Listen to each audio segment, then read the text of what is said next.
Hello, and today we have the privilege of bringing to you a special report on one of the most iconic watch of all time. This is the Calibre 89, the most complicated watch ever produced by Patek Philippe, with no less than 33 complications, and listen to this, made up of 1,728 components and weighing an astounding 1.1 kilogram.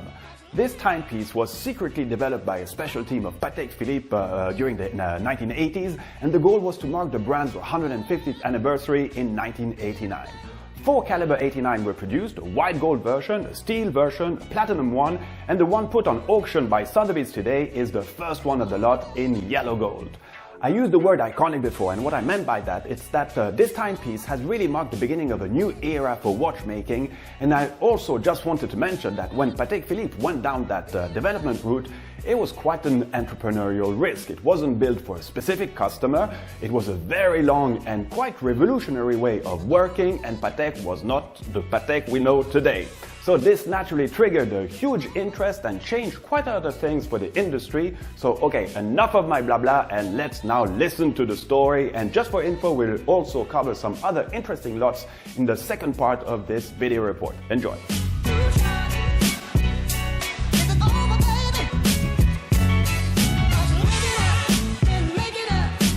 In 1979, 10 years before the 150th anniversary, Philippe Stern had a meeting with some of his directors at Patek Philippe to discuss planning for the anniversary, which would be in 10 years.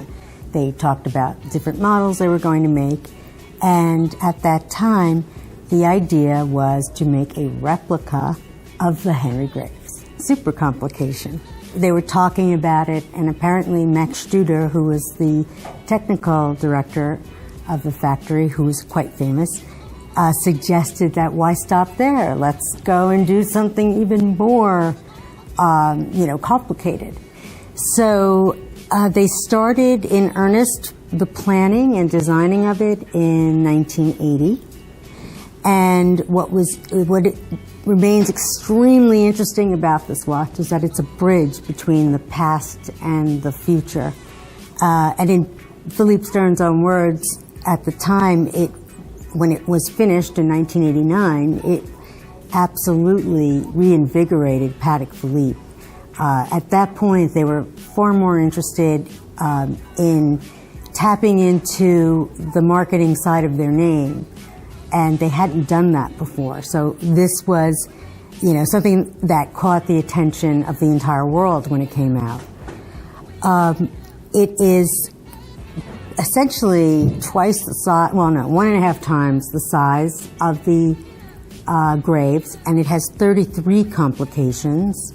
It was designed by a special projects team, they were called, which consisted of engineers headed by Jean-Pierre Moussy, who had newly joined the firm, and Paul Bouclin, who was a master watchmaker. He had been handed the baton by Max Berney, who was the master watchmaker before him, and he had felt that he was getting on in years, and this was a project that he felt was for a younger person. They weren't that collaborative in the beginning because I think the watchmakers were suspicious of the engineers, and the engineers were suspicious of the watchmakers, and in fact, they were on 2 different floors in Patek Philippe.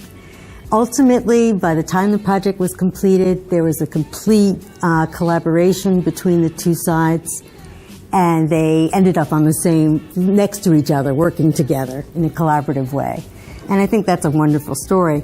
The feeling is that, the technology that they availed themselves of in 1980, it is what allowed them to produce a watch that had 9 complications more, horological complications more than the Graves super complication.